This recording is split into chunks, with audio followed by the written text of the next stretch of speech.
Hi, everyone, and welcome back to the cast. My name's Nick, and today I'd like to tell a story that I hope everyone can relate to. I think so. If you're listening and you're a Magic player, I think that you can already relate because the story I'd like to tell is this. I'd like to talk about how I started to learn to play Magic. The first time that I held a Magic card and where I am since then. So it all started about, I would say 11 or 12 years ago. I was about 9 years old, and my family had a private sanitation business. And that means that we owned a couple of garbage trucks, and people would call us to haul out a whole bunch of different stuff from their houses or their businesses and take it to the dump for them. It's pretty simple, but from a young age I started to see some really unique stuff. I remember like pulling vinyls and phonographs out of the garbage and like not even knowing what that stuff was because at that time there was like CD players for that type of thing. And I ran into like really inappropriate stuff early in my life. I remember my dad laughed about like I pulled like a couple of burlesque posters, like pinups, out of someone's basement. And I asked if it was garbage, and he asked me what did I think. And that wasn't really funny then, but now that I'm thinking about it, it was kind of funny now. But anyway, one time in particular, we went to someone in our neighborhood. They had a mansion, and they inherited it. And they called us to clean out their basement. And after the job was almost done, my dad walked up to me with this really big box. It was probably twice the size of a shoebox. And he opened it, and in it was a whole bunch of scattered around Magic cards, like face up, face down, not in sleeves or nothing like that. And I knew what they were because I had a friend, Graham, and his two older brothers, Owen and Terrence. And his two older brothers were competitive Magic players, and they were always playing and teaching Graham how to get better at the house. And they had thousands of cards. But I never learned how to play. I don't have any siblings, and I didn't at the time either, so I never really had any people teach me how to play. But now I had my own cards. So I said, okay, I'm going to take this home, and so that's what I did. So I took the box to Graham's house, and next time I saw him, and his brothers were super psyched. I had a whole bunch of cards that were apparently pretty good, and most cards were pretty much shit, but I was just excited to own my own stuff and to like make something for myself and to put my own spin on it. And I think that was the first instance in my life that I was excited to do something creative, like personally creative. And it's kind of crazy to think about it because since then I've gotten really involved in music and I'm really interested in writing and composition. And all of these creative outlets share a lot of facets with Magic, like deck building and understanding formats and doing draft, like how to do limited draft analysis. They require a lot of the same skills and confidence in your ability to discern what is quality and what is not, and where certain things fit in and where they don't. But it's just a little short aside on it.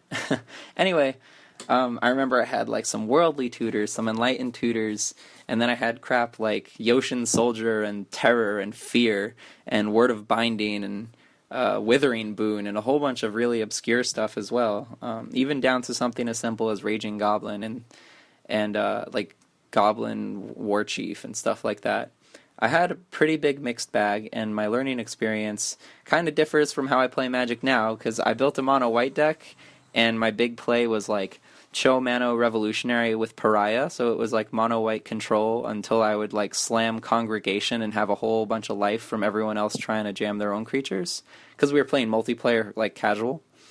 But now I'm just jamming like Goblin Guide on turn 1, or like Soul Ring, or something like that, so whatever. We grow, we change, we live, we learn. Anyway, they taught me how to play Magic, and I started to get the basic skills, and I started to learn, just simple turn orders, and then finally, like, how to build a deck for one-on-one play, and how to discern what's a good card versus a bad card. And it probably took me about a year, but then finally I went to, like, a Friday night Magic with them, and I borrowed my friend's mono red deck, and, like, I did really well, and I was probably, looking back on it, I was probably, like, little kid lucking all of the better players by just opening, like, curving out with Raging Goblins into Skizzic Surger and, like the Hellcat or whatever that, like, has trample, similar effects.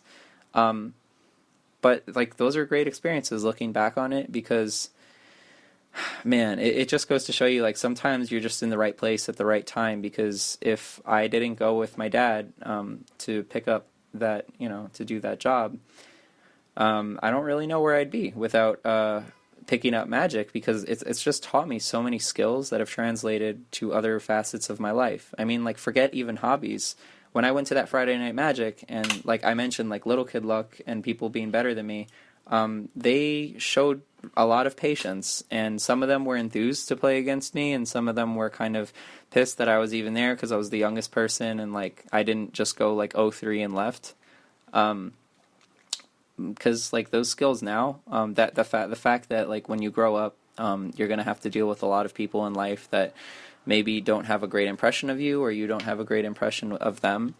But even right now in my own life, I'm changing my career field to work as a writer in a financial firm, and I'm almost done with my interviewing process, and I'm trying to enter their training program. But I'm sure not everybody that I interviewed with had a great impression of me. Some of them were tougher interviews than others.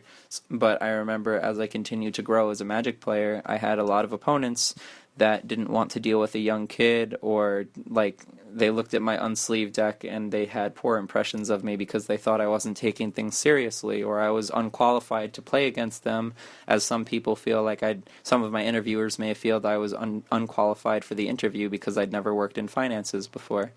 But growing up as a Magic player, you just have to learn to cope and to find some common ground with people. So instead, maybe you lighten the mood by joking around that you know that you're not as qualified, but you're doing your best, or that you can commit as much time and effort to become as skilled a Magic player as them, or perhaps as skilled as a financial writer as some of my interviewers. And these are all things that have happened, you know?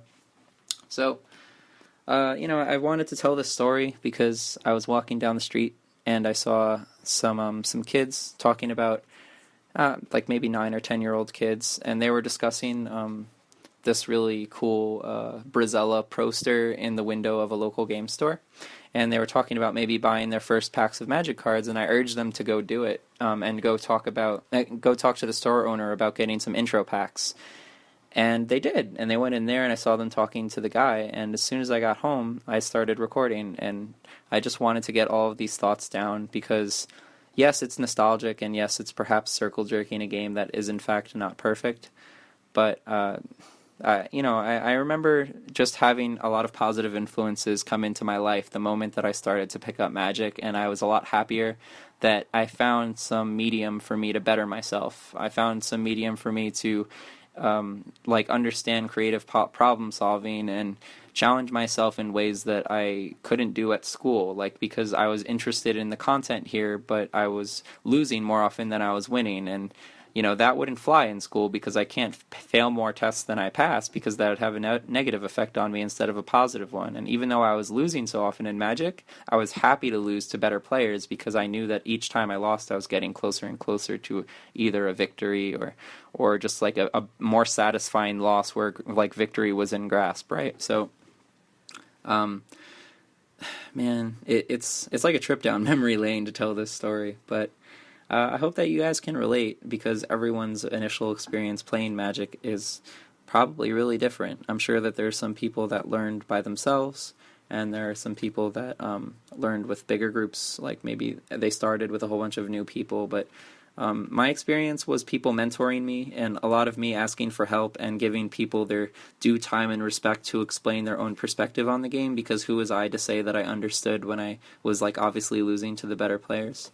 And I feel like that mentality has extended to me becoming a people person and trying to learn more from being social and giving people the credit that they deserve for the knowledge that they have that I don't.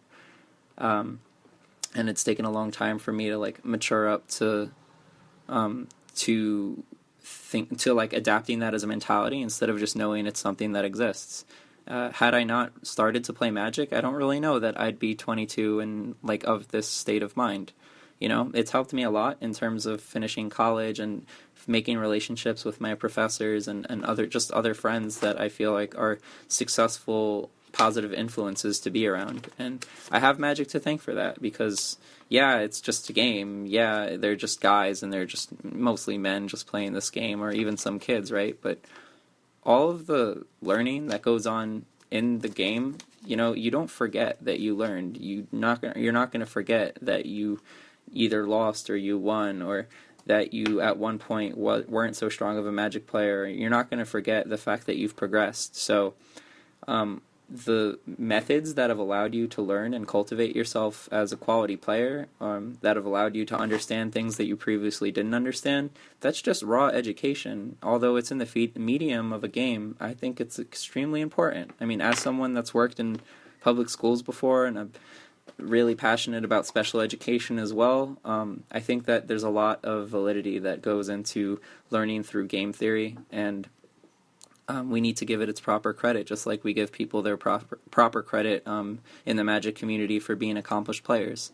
So I guess there's more than one reason why I wanted to tell this story today, but if you're listening and you got through to the end, I really appreciate you guys listening to this story, as I know it's not the most exciting tale. It doesn't have like a superb climax or a punchline, but it means a lot to me, and the more I think about it, the more I hope to extrapolate and learn from it as I grow. And I'm really interested in now going out and meeting more Magic players and asking how they started, because maybe I'll see some part of my own story or their story that could become valuable to me later on down the road. So, again, thanks guys for listening. It's been a real blast to talk about this, and I hope to do some more talks like this in the future. If you can, I'd really appreciate if you could like or comment or sub or something to my channel, because I'd like to get the stories out there and just improve the community, because it's definitely helped improve me. So thanks for listening, have a great day, and I'll catch you next time on the cast.